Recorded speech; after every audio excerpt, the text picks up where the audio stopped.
listen to that strange man again, Charles, for heaven's sakes.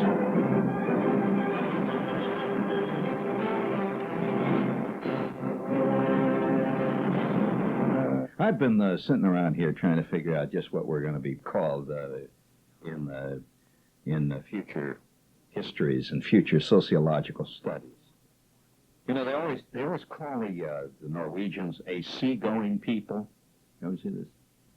You remember when they used to, you read in the history books when you were a kid, they'd write about the Phoenicians. Did they study the Phoenicians down there in the Caribbean? Did you study the Phoenicians? Did you study the Vikings? Oh, you studied those, but you didn't get into the Phoenicians, so that was an interesting crowd. And they always referred to the Phoenicians as the great seagoing trading people, and they talked about the Egyptians were referred to as desert people, right? Well, what are they going to call us? Well, I have an idea. Would you please give me a little romantic music? Because, you know, that's a romantic concept, to call people a certain thing.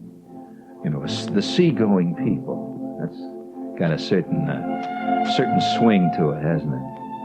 The desert folk. It's got a certain sound.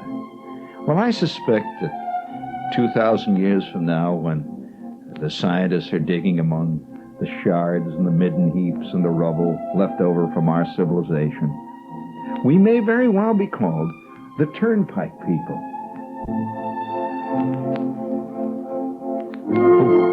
Who built these great, vast ribbons of concrete, and who traveled over them endlessly, and accrued their fables and their stories, just like, you know, a seafaring people always has stories about the sea. Do you agree? The desert people have stories about the desert and the mythical creatures that live in the desert. And you'll find that eventually these myths and these fables will grow out of our time, the Turnpike People. We'll have stories of the Turnpikes. It's like the Flying Dutchman, sailing endlessly over lonely seas, searching, always searching for a safe harbor, a magical safe, the love of 3 oranges. And of course, ultimately, we will spin fables of the, let's say, the magic Plymouth station wagon that searched endlessly the turnpikes over for the ultimate Howard Johnson. And it would be seen late at night, going through toll booths, like a wraith, a mysterious vision. And some would believe that it exists, others wouldn't. But those that would see it late at night, tooling along the Pennsylvania Turnpike, the Maine Turnpike, the Utah Turnpike, the San Diego Freeway, would swear that it glowed with a luminous light. Yes, the station wagon of the damned, searching eternally for a safe haven.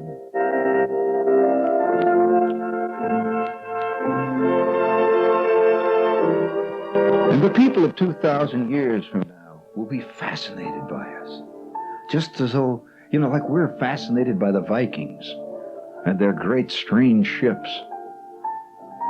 You've seen pictures of the Viking ships with that great dragon's head looming up there, and the wings and the golden shields and the helmets with the magnificent wings. We're quite as romantic as we hurtle over the countryside in our cars with great names like Mustang, Cougar, with strange mystic chrome symbols on the sides, bits of lightning bolt, evoking constantly images of great abstraction and mysticism.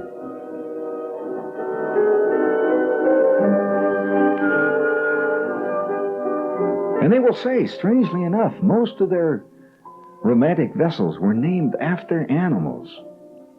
Impalas. The Impala. You know what the Impala is? Most people would say a Chevy.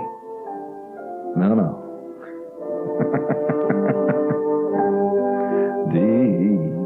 Yes. We are romantic people. But it's difficult for romantic people to understand that they are romantic. To the average walking around Viking, they weren't romantic people. He was just doing his job. He was just going around Vikinging. You know, pulling the oar. That's about all. Getting his chainmail clean once in a while. Going out and beating down the Celts or the Celts or the or the Scots or the Visigoths or whoever it was. But he was not romantic to himself. Of course not. The Phoenicians weren't romantic to Phoenicians. It was only to us. So thank you very much, Torny. That was very well done. I just, and it hit me, and all of us have. It hit me just like that. You know, we are the Turnpike People. And all of us have Turnpike stories. We do. Everybody has a Turnpike story. Hundreds of them, just like all seafaring men who sailed out of, we'll say, for example, New Bedford, back in the days when this country was a great seafaring nation, and the whaling ships nosed out into the cold, dark sea to search for the mysterious. They had legends. Moby Dick is one of them. Sure. The Dutchman, the Flying Dutchman. This is another sea legend. I felt that eventually, and our subway system is rather new, you know, historically. When did the first subway start in New York? 100 years ago? 50 years ago? 75? That's more like it. That's nothing. That is a mere wink of an eyebrow in history. It's not even that. It's not even a tiny tick. Can you imagine how it's going to be when the subways have been in operation for, say, 800 years? And they don't even remember who actually dug them. Already now, I suspect that the memory is growing dim as to who. Well, look at our tunnels. That the legends of the men who dug the Holland Tunnel, who dug the Lincoln Tunnel, those legends have already disappeared. And they were quite fresh at one time. You know what? I was reminded of this here the other night. I was in a motel, and they had a TV set in there, and it was 1 o'clock in the morning, and they were showing this old black and white movie starring Victor McLaglen. You remember Victor McLaglen? And he was always this big guy, you know. He's always going things like, me hit him, you tell me I hit. You remember? He was sort of like an Anthony Quinn squared. Quinn is like the vest pocket McLaglen. And Victor McLaglen was starring in this movie, and he was the head of a gang of sandhogs. You know what sandhogs are? Well, these are guys that dig down into the ground and make tunnels. And they were digging the Holland Tunnel. That was what the movie was about. Have you ever seen that movie? Yeah, they were digging the Holland Tunnel. And there was tremendous heat down there. These guys were really in danger, fantastic danger. And the whole point of this thing was that one of the guys in the crew was buried in a cave-in down there. They were working away, and it was a cave-in, and the whole plot revolved around Victor McLaglen and these guys trying to save him. And they finally got him up, and the guy was badly injured, but they saved him. And in the end, the credits came on. It says, "We want to give thanks to the brave men who gave their lives in building the Holland Tunnel." And this movie was made back in the early 30s. Everybody, apparently you're smiling about this as if this is funny, but actually that's not funny, because they were, at that time, the legend of the Holland Tunnel was still fresh in people's mind. Obviously, in the early 30s, the Holland Tunnel was like a great engineering feat that was still new enough for people that they would make a movie about it and everyone would recognize, But today, if you were to talk about people building the Holland Tunnel, it's been there so long, you'd think it was there like the Grand Canyon, it was always there.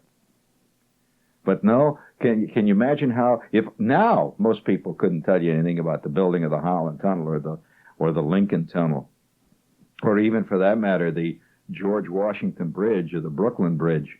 Those things have been there so long that they're a part of the ground, they're part of the actual world that we live in, like the rock and the mountain and the sea.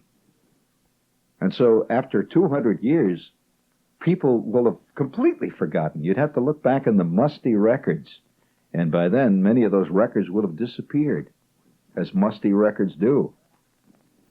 And they'll not even know, really. There'll be just rumors as to who built the turnpikes. They were always there. You just can't imagine life without the Jersey Turnpike, can you? It was always there. And for that matter, you can't imagine life without, say, even if you go before that, let's say US 1. Well, I have a geography book, which I picked up, a geography book that was published in America in 1839. And it's a geography book for kids in grade school. And that is something. And it's got all these colored maps, beautiful maps, and it has maps of like the whole country. And one of the maps in there, by the way, is railroad routes of the United States. And you see about 5 little lines. I mean, that don't go beyond Rawway. And that was about it. And all the rest of it is just blank. Blank. And the description of one territory, for example, the description of the Oklahoma Territory was fascinating. It wasn't a state, of course, in those days. And it was the description of the territory. It says, a list of American states and territories was one of the lessons. And they discussed each territory, and they told about it. And they talked about this territory, which was called the Oklahoma, it wasn't just Oklahoma, the state. It was a whole area out there was called the Oklahoma Territory. And they discussed it with this opening line. It said, the Oklahoma Territory is identified chiefly by the vast, innumerable herds of buffalo that graze on its grasses. And you know, I'm very serious when I say that eventually we will be called something like the Turnpike People. There's no people in the world, because after all, we'll be remembered by the monuments we leave behind. Most anthropologists call people the people that they designate. They call them the designation. In other words, whatever name you give a person is often by the things he builds. So, for example, they'll say it's the Flint Arrowhead people, and they'll refer to them as that, or the wooden bowl people of the Upper Amazon, because they make a wooden bowl. And you know, that's their outstanding characteristic. They sit around and make wooden bowls, or they sit around and make flint arrowheads. Of course, the Easter Islanders, the Great Stone Face people, who made those great stone faces out there in the Easter Islands. That must have been. And have you noticed they all look alike? I have a suspicion it was made by one guy. There wasn't any such thing as an Easter Island people. There was just one cuckoo bird artist who happened to land on that island, because he went around and made them stone faces. I'm using, of course, the termination phraseology, termination meaning end phraseology of what we call the discount house people of Jersey. Those are the discount house people. And yes, often you'll be called whatever you are by your religion, too. And I think the religion of many areas of northern Jersey are discount houses. They could be called the Great Eastern people, for example, or the Corvette people, or the two guys from Harrison people, where, you know, you go to the temple there every Saturday night and hang around and push your cart around and try to buy a bargain. And this this is a religious kind of right. That's a right. You even try to buy a bargain when you don't need one. You know, you never know. See, that's the whole thing. You never know when you might want one of those water-driven lawnmowers. You never know. So it'll be bought. But I firmly feel, though, that we are the Turnpike People. I think this is the greatest monument because, you know, if you ever fly over the country in a plane, get high enough up, 35, 40,000 feet in the jet, flying high over America, the one outstanding characteristic you see when you look down are those concrete ribbons. Everything else flattens out. The houses are almost invisible.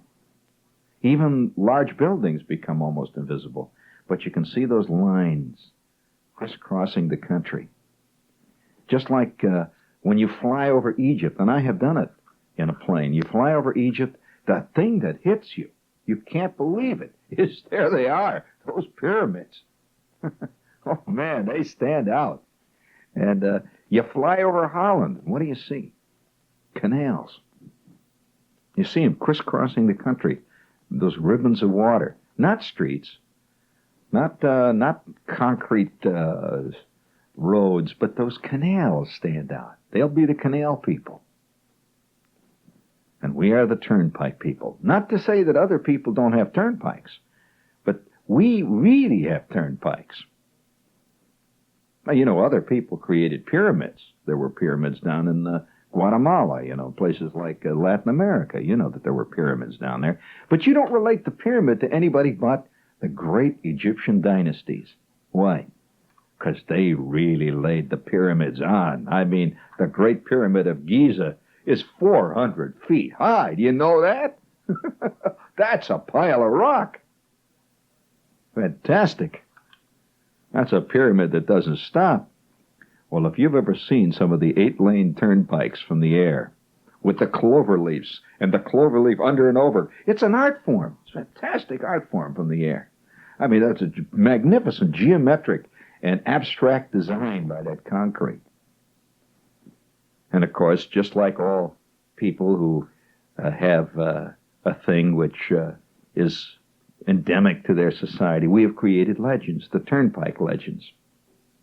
I say that by the year 2000, it will be an actual written form.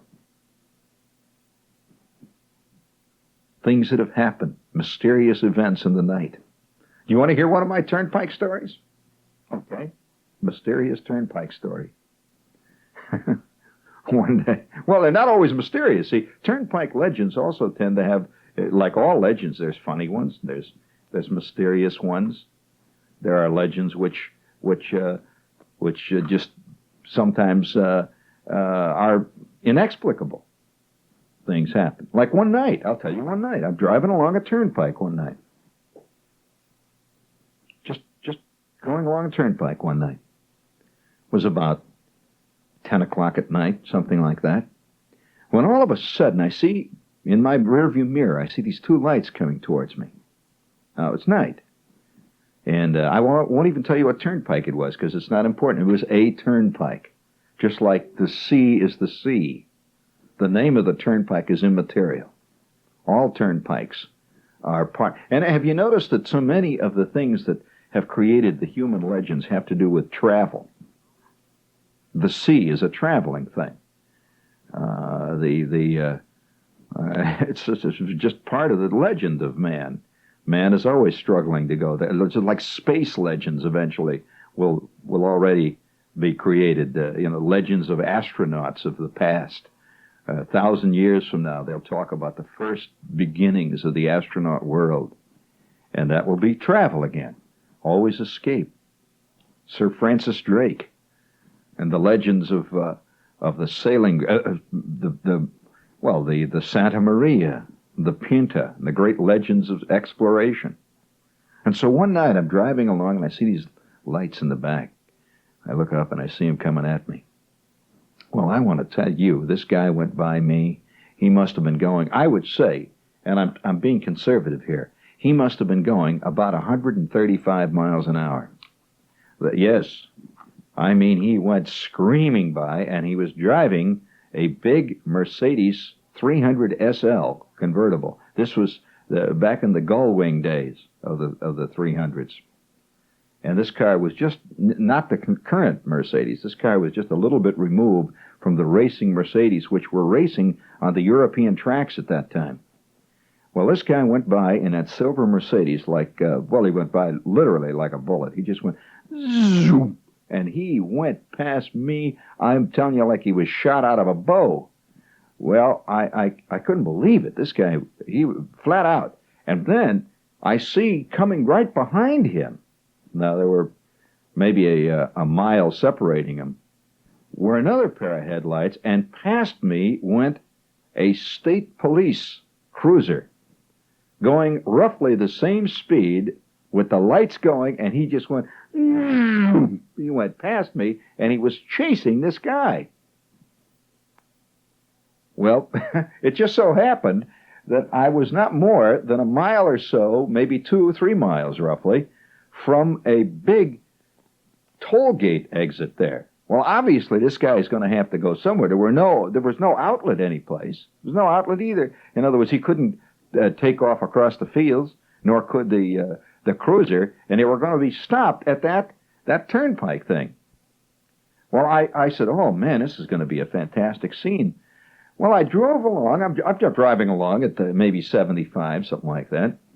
I'm not dawdling, no way. Maybe 75, 80, and it's pitch black. There were no other cars hardly on the road, but those two guys went by me, and I knew they had to get stopped up there.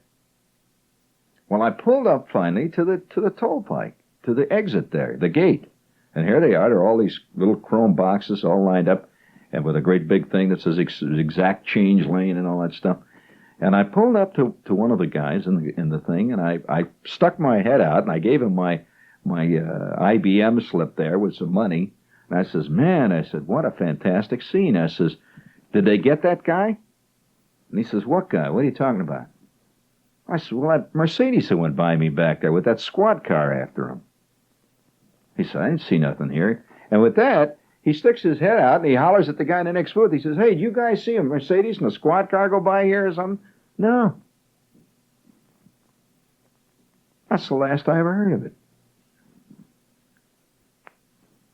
Now, where did they go? You can't go over the center line. It was a concrete divider that must have been 5 feet high there. even a 300 SL Mercedes can't go over that. On the left was a great big, like a ditch with one of these big wire fence. You know, you've seen, you can't drive off the turnpike. There's no place to go. Where did he go? I don't know. I never found it out. Now there is the germ of a legend, of a myth, a fable. Then there was the time. You want to hear other ones? Because I do a lot of driving. One night, driving along. Oh, this was funny. I mean, I have to admit, this was about 5 o'clock. It was over on Jersey Turnpike, right? So I'm going south on the Jersey Turnpike. I had a college date. I was going to play. I think it was Monmouth College or Trenton State, one of those schools down the south part of the Jersey Turnpike. And I got out about 5 o'clock. As you know, 5:15, and it was a kind of a nice, soft, early spring day. And I want to tell you, there were more cars. It was just a fantastic mess out there. So I threw the tunnel out on the turnpike. Well, now I'm down around exit 12, roughly, which is down around Carteret, that area there, see?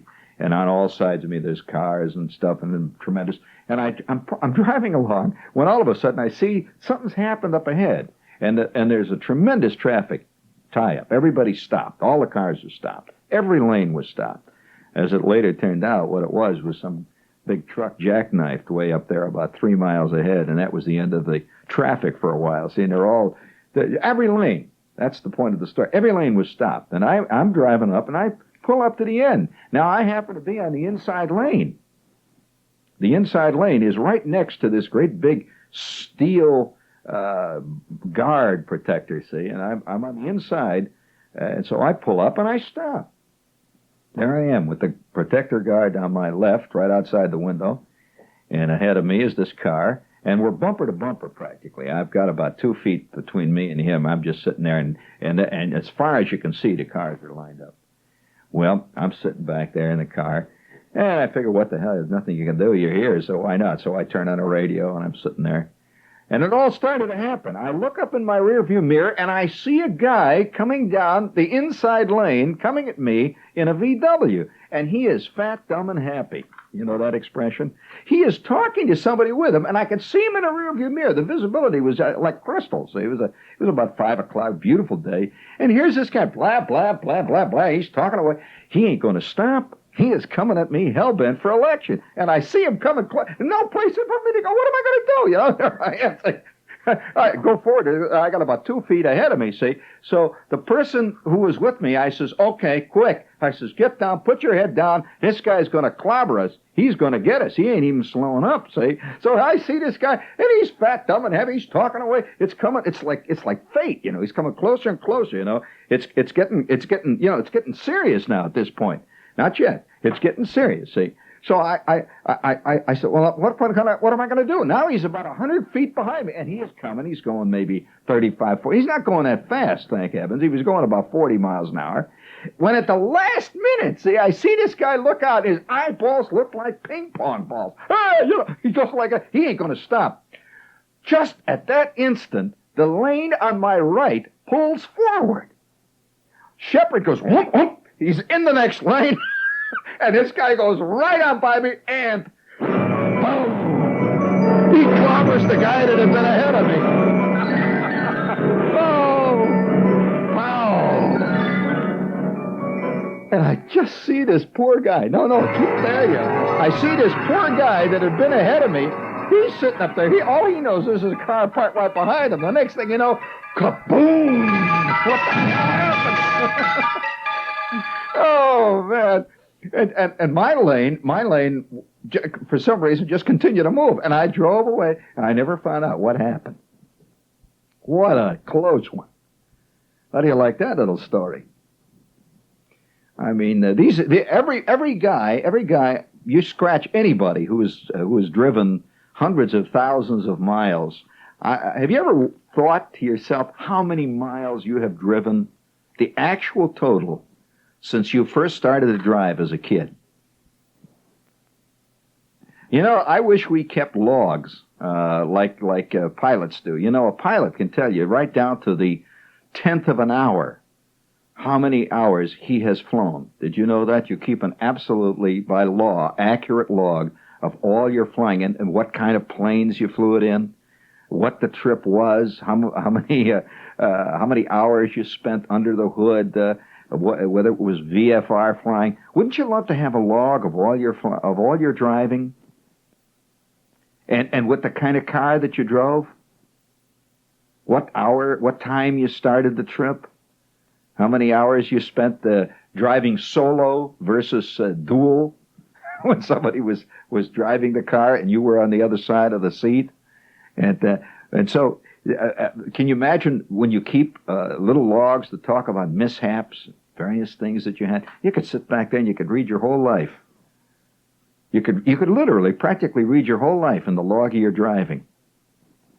Because it would all come back. In fact, when I take out my flying log, my pilot's log, I can look almost at any page at random, and I'll go back and I'll see a notation of a flight from X to Y that I made.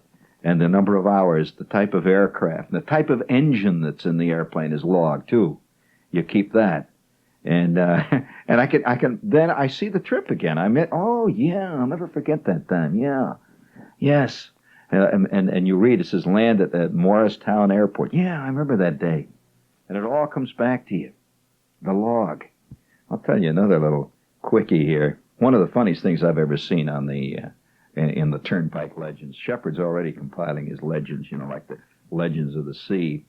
One day, I'm driving along a very remote turnpike. As a matter of fact, this is the very far northern reaches of the main turnpike. And this was in the off-season. So there weren't many cars on this turnpike, and it was kind of a bitter, cold day, and the wind was blowing through the trees, and it was middle of the afternoon, and I'm driving north on the turnpike. The sky was leaden and gray. I'm just whistling along there. And I see up ahead of me, there was nobody behind me, but I can see way up ahead of me, there was a guy driving along in a camper. Now, this is one of those big self-contained campers, you know, with the motor and everything all part of it. It's one of these things that look like a truncated Greyhound bus. I mean, there's a lot of camper going up there, you know. I could just see this, the outlay of cabbage for this thing. And he's driving along there, and he's just booming along. And he's driving maybe 5 or 6 miles slower than I am, because I caught up with him very slowly. I'm slowly catching up with this guy. Nobody around us, just me and this guy. And it looks kind of funny from where I am. Somehow there was something strange about this camper. I couldn't first see what it was. There was something just not quite right. And as I caught up, I saw what was bugging me. The back door of his camper had opened. Now, obviously, he had no idea that this had happened. The door was open, and sticking out about a quarter of the way out of the door was a sofa.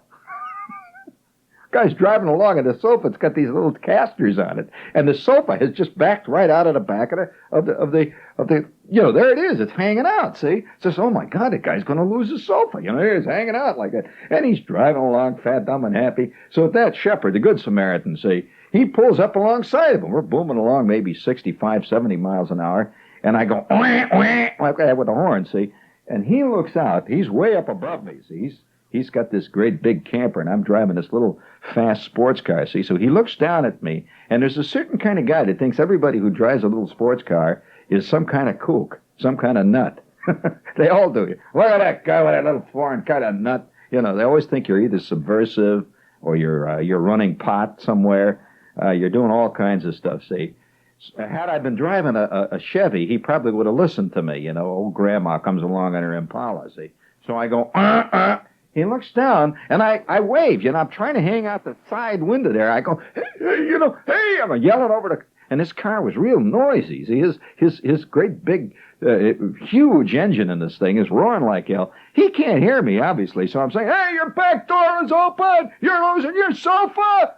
And he looks down, and I could see a look of fear come over his face, but it's not the right look.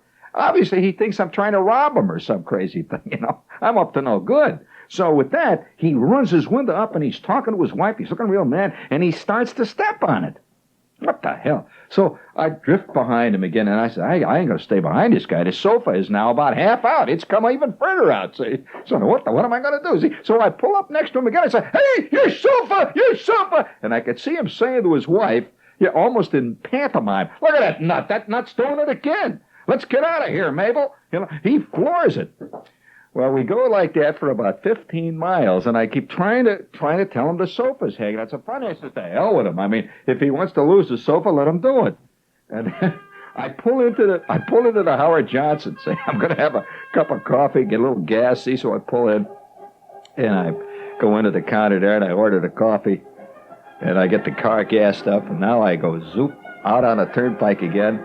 I drive about 10 miles when I see up ahead of me with the blue lights, going choop, choop, choop, choop. Oh, my God, somebody got it up there, see? But I don't see any cars. I just see these two squad cars with the blue lights have stopped. And then when I got up there, I saw, right out there in the middle of the road, is this convertible sofa in about 17 pieces.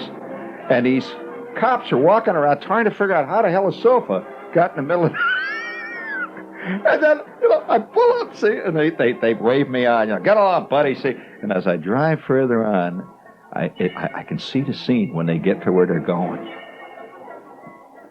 I could see him pulling into this campground, and he hops out of his $12 million magnificent camper, and he runs around the back. Can you see the moment when they discover that they've lost their convertible sofa?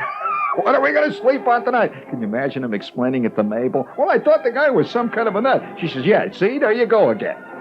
You just don't trust anybody, Clarence, and now look at you're paying for it. He was trying to tell you. Oh, shut up, will you? I'll let you drive the next time. You want to drive? All right, drive. We'll sleep on the floor. To hell with it. Great moments on the turnpike. But it ain't every day that a guy loses a convertible sofa. And whoever you are out there in the darkness, you may be listening. That guy that looked at me as though I was some kind of a cuckoo bird. In some ways, I'm glad you lost that sofa. I mean, it was just a nasty look on your rotten face, buddy. By recording from New York, you've been listening to Inside Gene Shepherd. Listen again Friday evening at 7 o'clock for our next Shepherd program. Right now, it's 23 minutes before 8 o'clock.